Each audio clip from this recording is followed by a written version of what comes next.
하나님 말씀 창세기 22장 1절 말씀입니다. 창세기 22장 1절에서 19절 말씀까지 한 절씩 교독하겠습니다.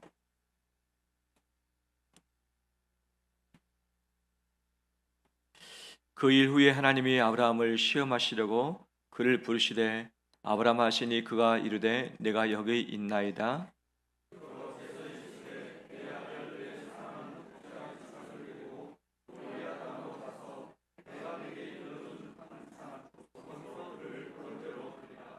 아브라함이 아침에 일찍이 일어나 나귀의 안장을 치우고 두 종과 그의 아들 이삭을 데리고 번제에 쓸 나무를 쪼개어 가지고 떠나 하나님이 자기에게 일러주신 곳으로 가더니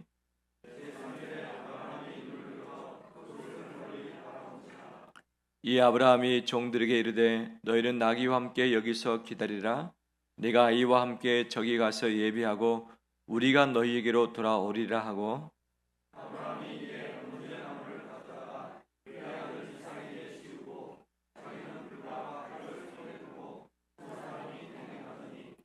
이삭이 그 아버지 아브라함에게 말하여 이르되 내 아버지 하니 그가 이르되 내 아들아 내가 여기 있노라. 이삭이 이르되 불과 나무는 있거니와 번제할 어린 양은 어디 있나이까?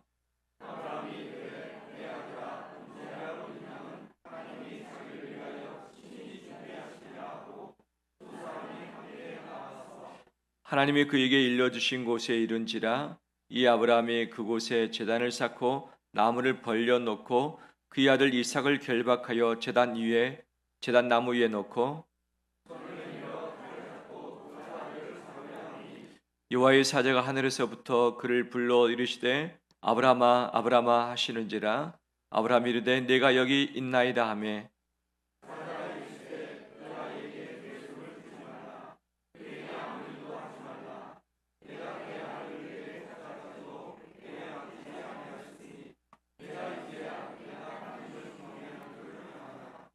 아브라함이 눈을 들어 살펴본즉 한 순양이 뒤에 있는데 뿔이 수풀에 걸려 있는지라. 아브라함이 가서 그 순양을 가져다가 아들을 대신하여 번제로 드렸더라.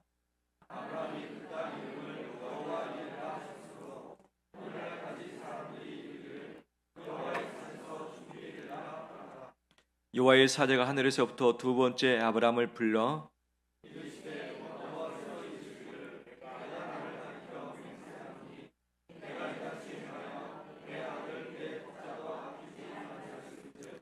내가 내게 큰 복을 주고 내 씨가 크게 번성하여 하늘의 별과 같고 바닷가의 모래와 같게 하리니 내 씨가 그 대적의 성문을 차지하리라.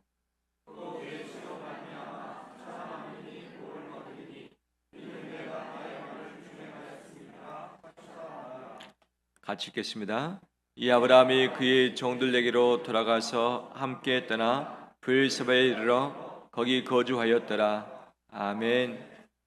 오늘 복된 주일 주 앞에 나오신 우리 모두에게 주의 은혜 가득하길 소망합니다.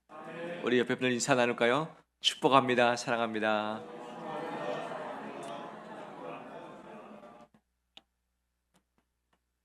완연한 가을입니다.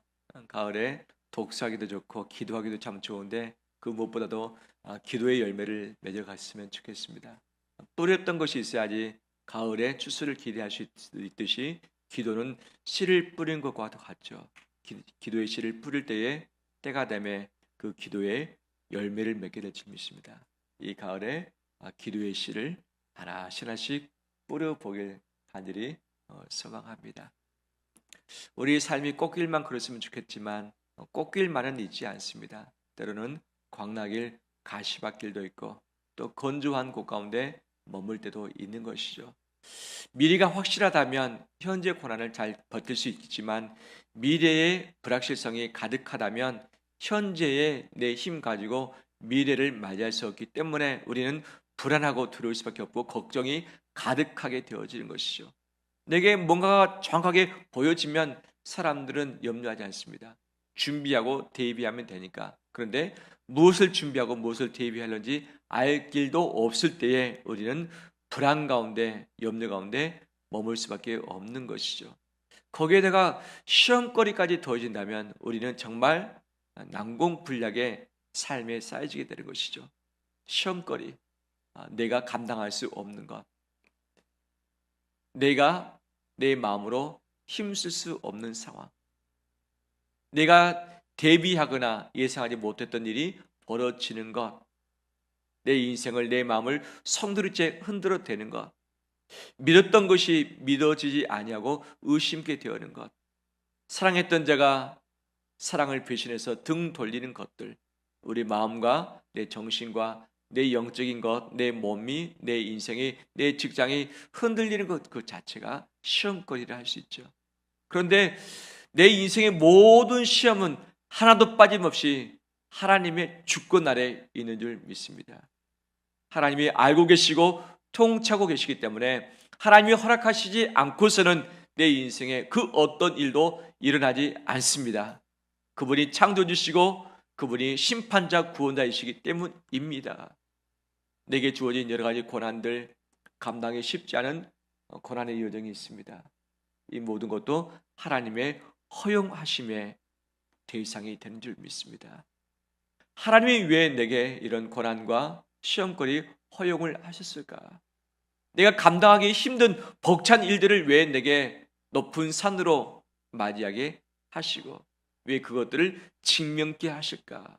그분이 건강의 문제, 돈의 문제, 사람과의 관계의 문제, 내 인생 미래의 문제일 수 있는데 왜 이것들을 허용하실까?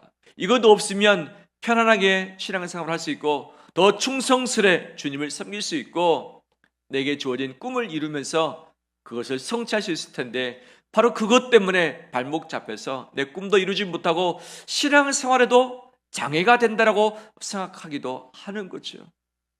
그러면 하나님은 왜 아시면서 내게 어려움, 시험, 가시밭길, 광야를 내게 허락하실까? 그 이유가 다 있는 것이죠. 여러 이유가 있지만 성경 전체를 다 봤을 때 왜 이것을 허락하시는가? 그것은 복 주시기 위함입니다. 분명한 것은 복 주시기 위함입니다. 그런데 아무에게나 주시지 않고 복 받을 만한 준비가 됐는가? 복 받을 그릇이 마련되어 있는가? 그것을 확인하고자 시험을 먼저 하시는 것이죠. 시험하실 때에 시험에 넘어져서 다 잃어버리는 것이 아니라 시험에 합격해서 하나님이 예비하신 그 복을 마음껏 받아 누리는 우리 되길 원합니다. 며칠 전에 하늘에서 뭐가 촉촉히 내렸습니까? 비가 내렸죠. 비가 올 때 어떤 마음이 드셨습니까? 참 반가운 가을비다. 왜 가을에 비가 좀 촉촉히 내려야지만 이 곡식이 잘 여물 수 있는 것이고 맛이 들기도 하는 거죠. 근데 내가 맞이하는 비와 강원도 강릉에서 맞이하는 사람들의 비는 같을까요? 다를까요? 동일하게 하늘에서 내리는 비였습니다. 또 그 비 양도 꽤 있었죠. 내가 이곳에서 보았던 맞이했던 그 비와 강원도 강릉에서 맞이하는 그 비는 가치가 다른 것이죠. 똑같은 비지만 가치가 다르죠. 우리에게는 일상의 비, 가을비, 비가 오는구나, 비가 많이 오면 좀 불편할 텐데 라는 생각이 있을 수 있겠지만 바로 비가 올 때 강릉 사람들은 어떻게 했을까? 비를 바라보면서 감격했고 감사했고 눈물을 흐리기도 했었고 강릉 수원지가 되는 저수지에 사람들이 몰려갔다고 하는 거죠. 왜? 자기의 생명줄이 그 수원지에 있으니까 그 수원지가 비로 말미암아 채워지는 걸 보면서 마음의 위로와 힘을 얻게 되고 이것을 바라봤다고 하는 거죠. 우리 이 수도권의 상수원은 어디입니까? 팔당인. 이번 비 올 때 팔당 가신 분 손들어 보시면 팔당 다녀오신 분 없지요. 아쉽지 않기 때문에 간절하지 않았기 때문에 가물어 보지 않았기 때문에 갈 생각도 안 했던 것이죠. 그냥 일상 중 하나였던 것이죠. 하지만 강릉 사람들은 자기의 생명, 자기 인생 미래가 달렸기 때문에 그 상수원되는 저수지에 많은 사람들이 가 보았다고 하는 사실이죠. 동일한 비이지만 어떤 자에게는 보통의 일상이고 어떤 자에게는 축복이고 은혜이고 위로가 되기도 했었던 것이죠. 이것이 바로 시험의 차이다.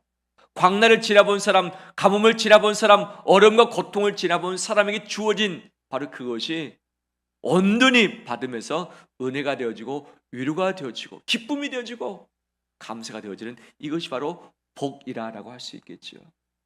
하나님이 왜 시험을 허락하시는가? 마침내 복을 주기 위함인데 이 복받을 만한 그릇 준비가 됐는가?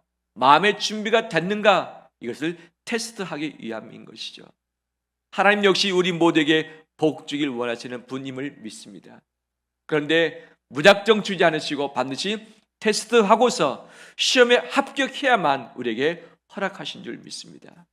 나는 그 시험에 합격하고 있는가? 내 마음에 시험에 들 때 시험을 믿음으로 잘 극복해내고 있는가? 아니면 시험에 들 때에 시험에 미끄러져서 시험이 원하는 방향대로 내가 흘러가고 있지 않는가? 그렇다면 결국 하나님이 예배하신 복은 그 순간에 받지 못하고 다음을 기약할 수밖에 없는 것이죠.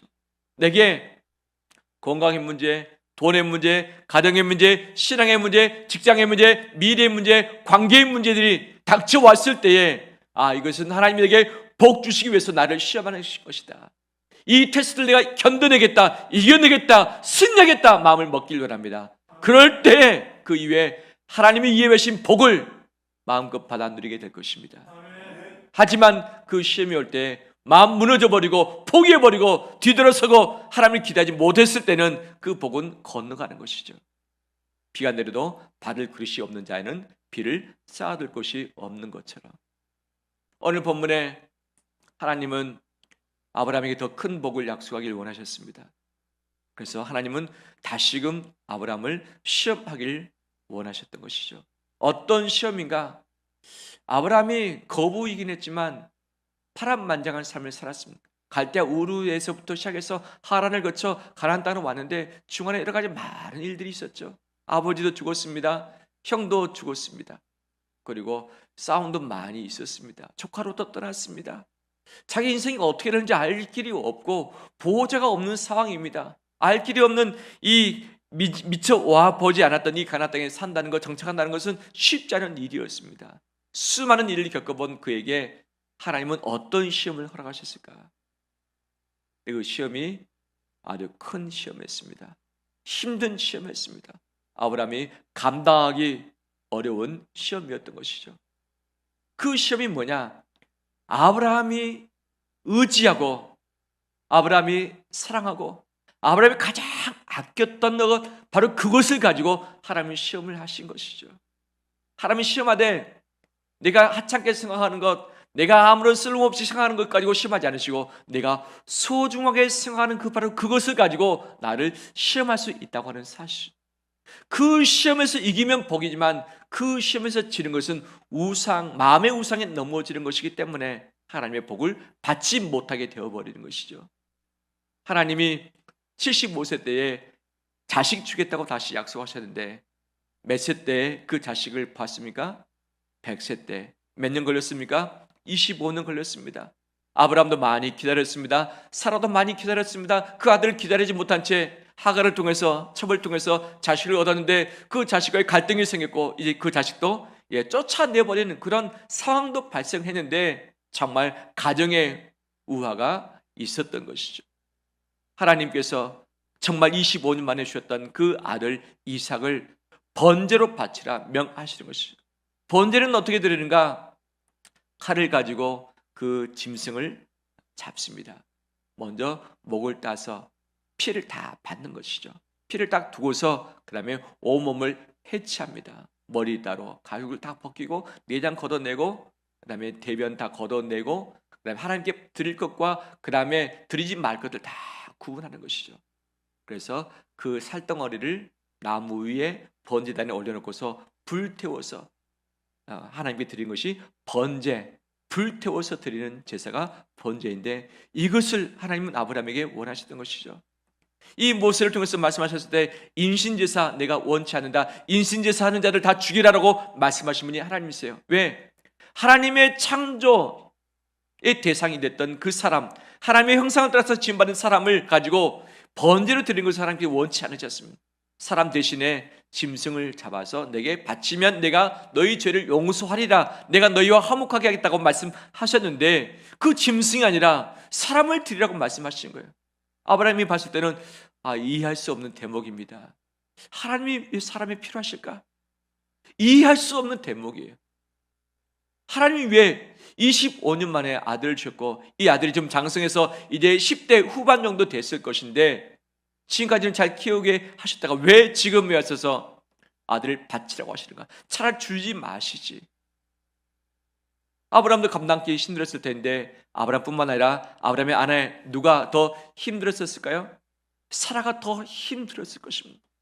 아들 하나밖에 없는 자기의 모든 것을 가지고서 바꿀 수 없는 가장 소중한 그 아들을 바치라고 하는 그 시험을 하나님은 명하셨습니다.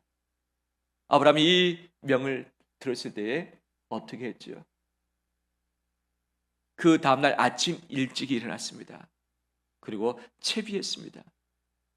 못하기 위해서 가장 사랑하는 아들 이삭을 번제로 바치기 위해서 나무를 준비했습니다. 불을 준비했습니다. 나귀에 메었습니다. 두 종을 데리고 4명이서 출발을 했습니다. 집 근처에서 제사를 드릴 수 있었음에도 불구하고 하나님은 집 근처를 말씀하지 않으시고 3일 길 되는 모리아 산을 원하셨던 것이죠. 지금의 예루살렘인 것이죠. 그 다음날 아침 일찍 일어나서 출발을 합니다. 그 안에 사라하고 상의를 했을까? 아마 저라면 상의를 못했을 것 같아요.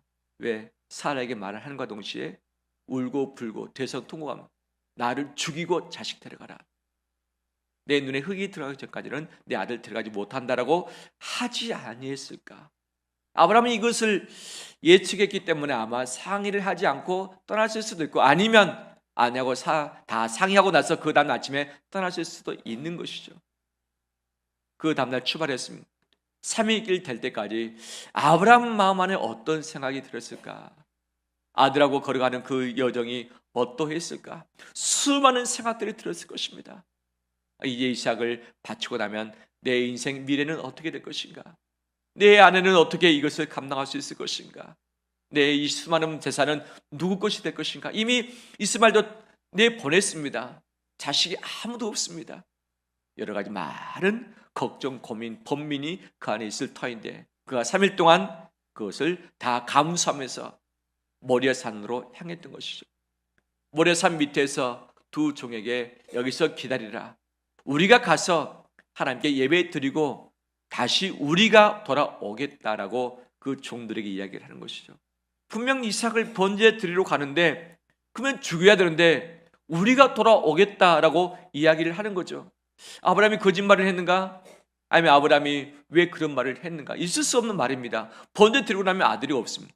그런데 아브라함은 우리가 돌아오겠다고 분명히 말한 것이 그의 믿음의 흔적이라고도 할 수 있는 것입니다. 분명 번제로 드리지만 하나님이 기적 같은 방법을 가지고서 아들을 살리실 것이고 다시 아들을 내게 주실 것이다. 왜? 다른 사람이 아닌 이삭으로 말미암아 내 씨가 될 것이고 그가 너의 뒤를 이을 것이고 그로 말미암아 큰 민족 되게 하겠다고 몇 차례 약속하셨기 때문에 이 약속을 믿었고 죽여서 번제로 드린다 할지라도 다시 주실 수 있다고 하는 그 믿음이 그에게 있었기 때문에 이 종들에게 우리가 돌아오겠다고 이야기를 한 것이죠.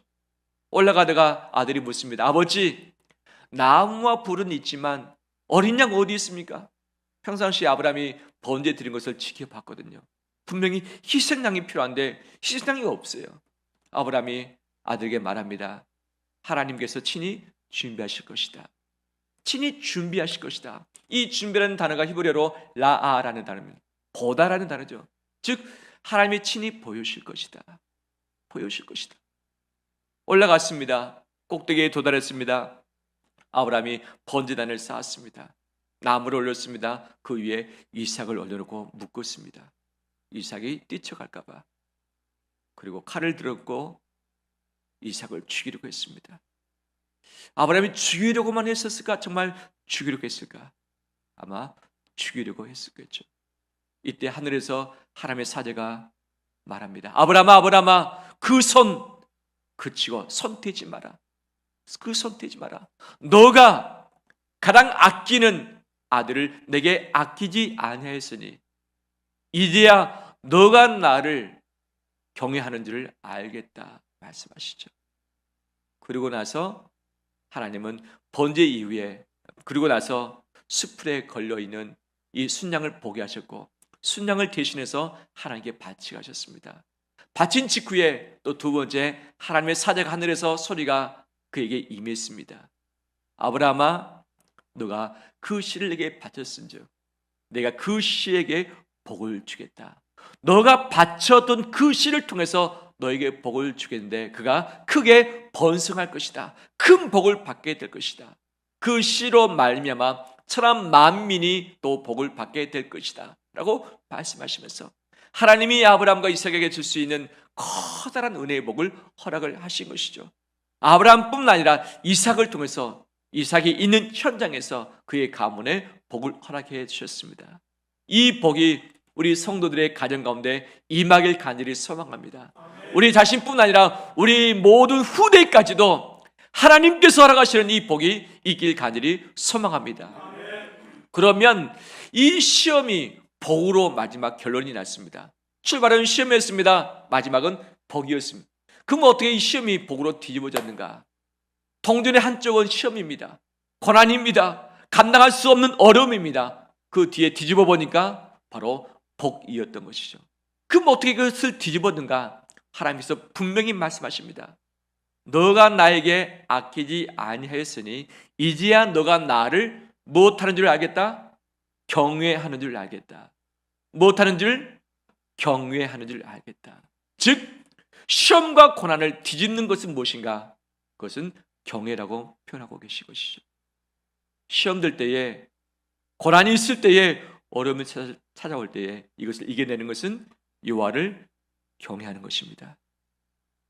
여호와를 경외할 때에 시험이 바뀌어서 복이 됩니다.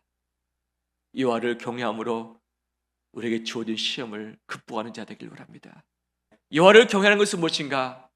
하나님보다 더 사랑하고 하나님보다 더 우선에 두는 것을 없애는 것이죠.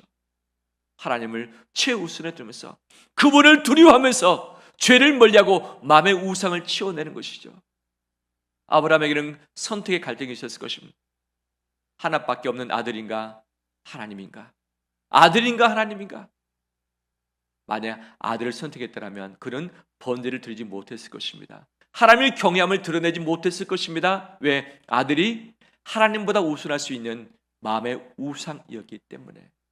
하나님은 마음의 우상이 될 수 있는 이삭을 제거하길 원하셨던 것이죠. 그 이삭을 떠나서 건너뛰어서 하나님을 경외하는가? 내가 사랑하는 대상, 내 가족, 내 자식, 내 돈, 내 건강, 이것이 삶의 우선에 오를 수 있는 것이죠. 이것이 하나님보다 우선이 될 때 그것은 우상이 됩니다. 우상이 될 때 시험은 이길 수 없고 시험에 빠지게 되는 것이고 하나님의 복을 누릴 수조차도 없는 것이죠. 하나님이 나를 시험하실 때에 내가 소중히 여기는 바로 그 대상을 가지고서 나를 시험하신다는 사실, 이것이 하나님보다 앞설 수 없고 하나님을 경외하는 것보다 앞설 수 없습니다. 이것이 앞설 때에 하나님이 예배신 복은 받아 누릴 수 없게 되어지는 것이죠. 시험 들 때, 고난 들 때, 고민이 있을 때, 번민 가운데 있을 때에 그 푸른 열쇠를 하나님을 경외하는 것으로 풀어내는 우리 되길 원합니다.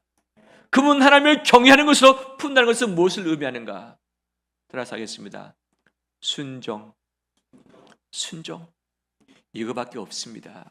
수많은 말이 있습니다. 수많은 생각이 있습니다. 수많은 방식, 계산이 있습니다. 이 수많은 것들이 내게 경우스러울 때 우리는 어렵습니다. 왜? 무엇을 선택해야 할지 알 길이 없습니다. 이것을 선택하면 저것이 하시고 저것을 선택하면 이것이 안 되고, 이 사람을 만족시키니 저 사람이 아쉬워하고, 이 사람 마음 달래주려니 이쪽이 더 마음 상하고, 모두를 만족시킬 수 없고 모든 경우수를 우리는 완벽하게 처리할 수 없습니다. 오직 하나님만을 위해서 그분의 말씀만을 기억하고서 사람에게 해가 된다 할지라도, 사람에게 손해가 된다 할지라도, 사람에게 섭섭함을 준다 할지라도 그분만을 만족시키면서 경외할 때에 우리는 순종하게 되어집니다. 그럴 때 하나님이 예배하신 복을 받아 누리게 될 줄 믿습니다. 그 순종의 모습이 어디에서 나타나는가? 하나님의 명령이 떨어졌을 때 지체하지 않고 그 다음날 아침 일찍 일어나서 집에서 떠나버립니다. 어떻게 할 것인가 고민하면서 결정하고 나서 움직이는 것이 아니라 고민하기 전에 행동하고 나서 고민하는 거죠. 먼저 행동해버리는 거죠. 이런 시간에 순종은 즉각적으로 할 때 가능합니다. 시간이 걸리면 순종하지 못하게 될 가능성이 많이 있고, 나중에 순종하더라도 순종의 열매가 탐스럽게 맺혀지지 않을 가능성이 참 많이 있습니다. 여러 많은 고민이 들 때 말씀이 그것을 지시하신다면 말씀에 순종하길 바랍니다. 즉각 순종하길 바랍니다.